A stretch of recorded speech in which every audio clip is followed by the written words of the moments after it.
कुछ मूवीज़ होती हैं जो अपने वक्त से पहले ही रिलीज़ हो जाती हैं और कुछ मूवीज़ होती हैं जो अपने वक्त के बहुत बाद रिलीज़ होती है। जैसे माना जाता है कि अंदाज़ अपना अपना, अग्निपथ, ये सारी मूवीज़ अपने वक्त से पहले ही रिलीज़ हो गई थी।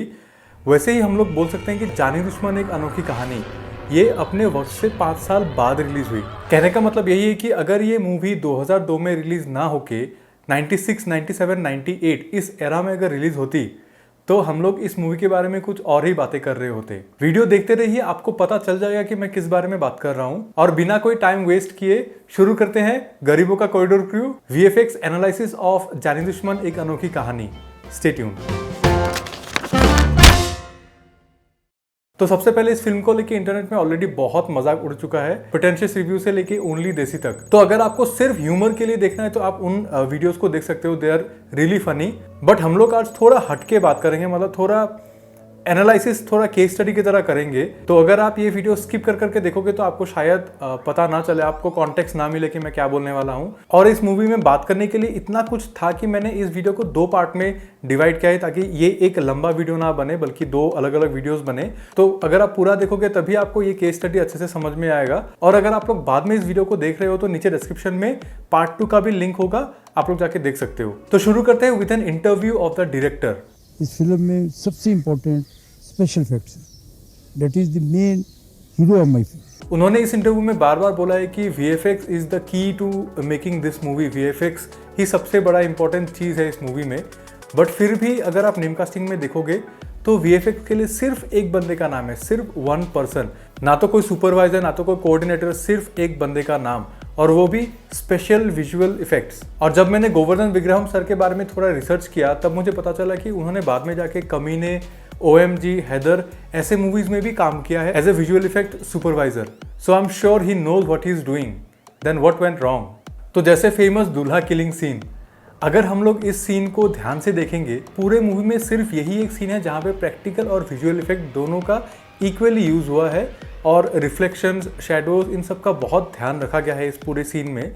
बट प्रॉब्लम आती है कोऑर्डिनेशन की। जैसे कि जब ये दुल्हन ट्रांसफॉर्म होती है तो स्क्रिप्ट में तो लिख दिया होगा कि the girl will transform to a skeleton, but जैसे ही उसको ट्रांसफॉर्म करना पड़ेगा, अभी क्या होगा कि आप देख सकते हो कि उस एक्टर के हाथ के हिसाब से उसी डायमेंशन में पूरे स्केलेटन को उसके ऊपर मॉडल कर दिया गया है। क्योंकि अगर हम लोग यहाँ पे एक थिन स्केलेटन बनाते तो क्या होता, जो पार्ट दिख रहा है उस पार्ट को हमें पेंट आउट करना पड़ता। एंड जब कभी भी किसी वीडियो से किसी चीज़ को हटाना है तो हमें एक क्लीन प्लेट लेना ज़रूरी है। मतलब बिना उस सब्जेक्ट के वो प्लेट कैसा दिखता, वो डाटा बहुत इंपॉर्टेंट है। अगर वो डाटा VFX आर्टिस्ट के पास नहीं होगा then it would be very very difficult कि उसको रिमूव करे।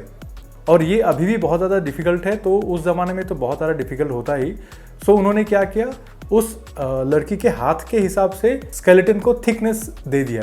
So that's the problem here. क्योंकि बहुत लोग बोलते हैं कि ये स्केलेटन बहुत मोटा है, एंड आई गेस यही प्रॉब्लम हुआ होगा because they literally had to paint out the actor, उसको हाइड करना पड़ा, तभी ये स्केलेटन इतना मोटा है। फिर आता है ये शॉट। अभी यहाँ पे हम लोग क्लियरली देख सकते हैं कि द रियल एक्टर, उन्होंने लैम्प से अपने आप को प्रोटेक्ट करने के लिए उस स्केलेटन के ऊपर वार किया and the skeleton is clearly stopping it with its left hand. But उसी के नेक्स्ट शॉट में उसके राइट हैंड को ऐसा दिखाया जाता है कि the right hand got broke, और फिर वो अपने आप को फिक्स करता है, देन इट पंचेस। तो ये डेफिनेटली कंटिन्यूटी का एरर है। बट उसके ऊपर भी आप देख सकते हो कि जैसे ही लैंप आया एंड देन फिर हाथ को फिक्स होते हुए दिखाया। अगर आपको हाथ को फिक्स होते हुए दिखाना है तो हाथ को टूटते हुए भी दिखाना पड़ेगा। बट हाथ के टूटते हुए शॉट के जगह पे एक रैंडम क्लोजअप, वो क्यों है, I have no idea. And मैं ये बोल रहा हूँ कि this is a screenplay issue. ये स्क्रीन प्ले ठीक से नहीं हुआ है यहाँ पे। अब फिर से देखते हैं कि डायरेक्टर ने और क्या बोला इंटरव्यू में। कोई आदमी कंपैरिजन नहीं करेगा कि ये उससे मिलती है, ये उससे मिलती है, ये उससे मिलती है, ये उससे मिलती है, ये कह ही नहीं पाएंगे। उससे मिलती है, ये उससे मिलती है, ये उससे मिलती है, ये उससे मिलती है, ये कह ही नहीं पाएंगे। ये बेंगे समथिंग नई चीज़ हम देख रहे हैं जो अभी तक देखी नहीं है। और इन सब के ऊपर भी हमेशा की तरह लाइटिंग का प्रॉब्लम। जब तक स्क्रीन का कोई भी ब्राइट ऑब्जेक्ट उसके सराउंडिंग को इन्फ्लुएंस नहीं करता है तब तक उसका प्रेजेंस हम लोग को रियलिस्टिक नहीं लगेगा। और आप लोग बोल सकते हो कि ये पुराने ज़माने का है, ये है, वो है, बट नहीं। उन्होंने इस सीन को देखिए, इस सीन में मोनिशा कोइराला के पीछे जब बिजली कड़कती है तो वो जो एम्बियंट लाइट है वो उनके ऊपर भी इफेक्ट करता है। So they knew what they had to do, but उन्होंने किसी किसी सीन में किया, किसी किसी सीन में नहीं किया। तो इसमें ज़माने को लेके कुछ लेना देना नहीं है, this is all about observation. और फिर हम लोग एग्जाम्पल की तरह ये सीन भी देख सकते हैं। इस सीन को जब द एक्टर फॉल्स डाउन, तो इस सीन को बहुत अजीब ही तरह से स्क्यू किया गया है। स्क्यू का मतलब होता है एक अनइवन ट्रांसफॉर्म, मतलब अगर किसी चीज़ को आप बहुत अनइवनली, बहुत फनीली ट्रांसफॉर्म करोगे तो वो स्क्यू बोला जाता है उसको। तो यहाँ पे जब ये एक्टर गिरते हैं तो बहुत ही अजीब से स्क्यू हुआ है। सो आई एम गेसिंग, मुझे नहीं पता ये क्यों किया गया था वहाँ पे, बट मुझे ऐसा लगता है कि this scene was never shot actually, क्योंकि डेफिनेटली ये ग्रीन स्क्रीन में है, उसका पीछे ग्रीन स्क्रीन है, उस सीन को, उस शॉट को पीछे कंपोज किया गया है, एंड देन इन फ्रंट सिर्फ एक स्टिल रहा होगा और फिलर्स की तरह, मतलब सिर्फ गिरने वाला शॉट लिया होगा और उसके पहले ये वाला शॉट लिया होगा, ये बीच का शॉट नहीं था शायद।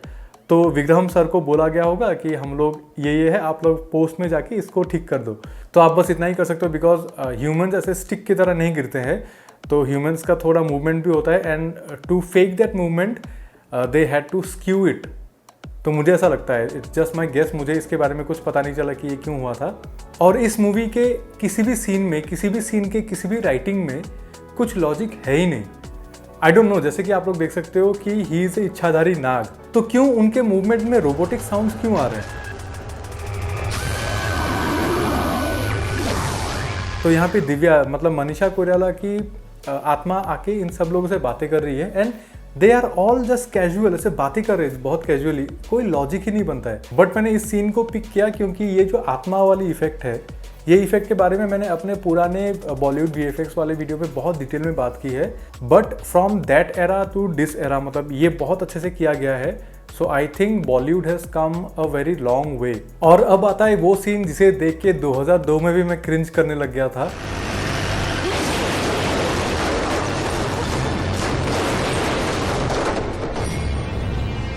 एक गाड़ी आके अक्षय कुमार को टक्कर मार देती है, उसके बाद वो उस सीन में जितने भी लोग हैं, कोई भी उस गाड़ी को क्या हुआ, उस गाड़ी के अंदर कौन था, क्यों टक्कर मारा, कोई क्वेरी नहीं, बस एवरीवन इज सो कूल। तो ये भी एक राइटिंग का ही इशू है। मैं तो इस मूवी के राइटिंग को बहुत बार ऐसे बोलूँगा कि राइटिंग का बहुत इशू है। More than VFX I feel इस मूवी के राइटिंग में बहुत सारा कुछ इशू है। और 2002 में भी जब मैं ये सीन देख रहा था, द होल सीक्वेंस, तो वो बहुत ही मुझे ऐसे अनरियलिस्टिक और बहुत अजीब लगा था। तो उस टाइम पे मैं वो डिकोड नहीं कर पाया था कि क्यों अजीब है, but after all this years ये देख के, ऑब्जर्वेशन से मुझे पता चलता है कि ये क्यों अजीब है, आपको देखने में ये क्यों इतना अनरियलिस्टिक लगेगा। यहाँ पे कॉम्पोजिटिंग का बहुत हैवी वर्क हो रहा है, जैसे कि ये बैकग्राउंड जो है ये अलग है, अक्षय कुमार अलग है, उसके ऊपर ये गाड़ी अलग है, और इन सब चीज़ों के एक ऊपर एक बिठाया गया है। बट द प्रॉब्लम इज़ जो शेडोज़ हैं, वो शेडोज़ उतने ठीक से नहीं हुए हैं, क्योंकि हर एक चीज़ का दो टाइप का शेडो होता है। आप किसी भी चीज़ को अपने आसपास ऑब्जर्व कीजिए कि हर चीज़ का दो शेडो होता है। एक तो डायरेक्शनल, मतलब एक डायरेक्शन से आता हुआ शेडो गिरेगा उस ऑब्जेक्ट में, और एक होता है उस ऑब्जेक्ट के ठीक नीचे एक शेडो गिरता है उसी के शेप में। तो इस सीन में क्या हुआ, सिर्फ डायरेक्शनल शेडो है, लेकिन ऑब्जेक्ट के नीचे जो शेडो होता है वो शेडो है ही नहीं, और उसके ऊपर भी जो डायरेक्शनल शेडो है वो भी एक्चुअल प्रॉपर बैकग्राउंड के लाइटिंग के हिसाब से नहीं है, क्योंकि बैकग्राउंड का शेडो कहीं और जा रहा है, और इस ऑब्जेक्ट, मतलब हमारे सामने जितने भी ऑब्जेक्ट्स हैं उनके डायरेक्शनल शेडोज कहीं और पॉइंट हो रहे हैं, तो लाइट सोर्स मैच नहीं हो रहा है। तो इन सब के वजह से ये सीन देख के थोड़ा ऐसे अजीब लगा था, और अभी भी लगता है। और सिर्फ VFX से ही मूवी नहीं बनती, ये बात ड्रोना मूवी के बाद अमिताभ बच्चन ने खुद से बोला था। और ऐसा नहीं है कि बॉलीवुड में अच्छा VFX यूज़ नहीं हुआ है। अगर आप लोग कमीने मूवी देखोगे तो कमीने का डबल रोल, मैंने पहले भी बोला हुआ है, आई थिंक कमीने का जो डबल रोल इफेक्ट है that is one of the best effects मैंने आज तक देखा है। और क्या आपको पता था कि जाने तू या जाने ना में जो चूहा था, वो चूहा एक्चुअली CGI था। तो जब VFX अच्छे से स्टोरी के साथ इंटीग्रेटेड होकर यूज़ होता है तो वो VFX बहुत ज़्यादा खिल के आता है। And I have massive respect for Govardhan Vigraham sir, यहाँ तक कि मैंने उनके इंस्टाग्राम में एक मैसेज भी छोड़ा है रिक्वेस्टिंग एन इंटरव्यू। तो अगर उन्होंने एग्री किया तो इन सब चीज़ों के बारे में मैं उनके साथ एक इंटरव्यू में बात करूंगा, एंड हम लोग थोड़ा और डीपर जा सकते हैं कि एक्चुअली में हुआ क्या था, क्यों सिर्फ उनका नाम आया मूवी में। ये सब कुछ टॉपिक हम लोग बात कर सकते हैं अगर उन्होंने मेरा मैसेज का रिप्लाई किया या फिर वो कभी पॉसिबल हो पाया, but I have taken my initiative. तो इसी के साथ ही ये खत्म होता है जानी दुश्मन एक अनोखी कहानी VFX एनालिसिस पार्ट 1। पार्ट 2 जल्दी ही आ रहा है इसी हफ्ते, तो अगर आप पार्ट 2 को मिस नहीं करना चाहते हो then go subscribe to this channel, hit the like button अगर आपको ये वीडियो अच्छा लगा। And this videos are just exploration, यहाँ पे कुछ भी पर्सनल नहीं है, मुझे कुछ भी ऐसे अच्छा या बुरा बोल के कुछ मज़ा नहीं आता। I am just exploring and I am curious कि क्यों हुआ था, कैसे हुआ था। So with that note, this was Shamim, you are watching Kiba Kibi. See you in the next video.